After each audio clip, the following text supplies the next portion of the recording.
রাতের আকাশে তখনও তারা টিমটিম করছে, কিন্তু কৃষ্ণনগরের বাতাসে যেন অন্যরকম উত্তেজনা।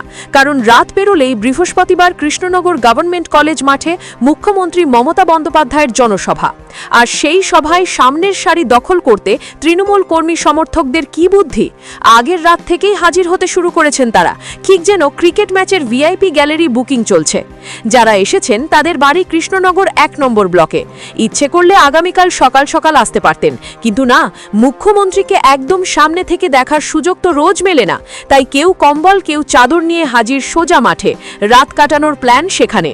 শোনা গেল কাল সভায় হবে ঠাসাল ভিড়, তাই আগে আসলেই আগে পাওয়া যাবে সামনের আসন।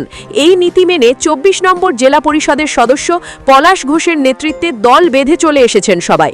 কারো মুখে হাসি, কারো চোখে উত্তেজনা, সব মিলিয়ে কলেজ মাঠ যেন মেলার চেহারা নিয়েছে। রাত বাড়তেই নারী পুরুষ কর্মী সমর্থকদের জমাট মিছিল ঢুকে গেল সভাস্থলে। স্থানীয় তৃণমূল নেতৃত্ব হকচকিয়ে গেলেন। এত আগ্রহ, এত আবেগ বটে! তারা বলতে থাকলেন, দেখুন, দিদির প্রতি ভালোবাসা এখনো বাংলার মানুষের হৃদয়ে টকবক করে ফুটছে। নদিয়ার কৃষ্ণনগর থেকে অর্ণব মজুমদারের রিপোর্ট, স্টিং নিউজ।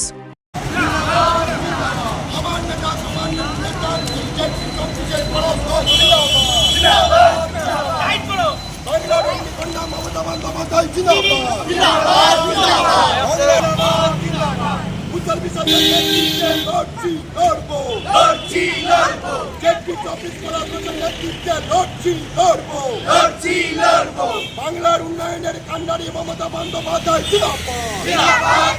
বাংলার উন্নয়নের কান্ডারি মমতা বন্দ্যোপাধ্যায় জিন্দাবাদ।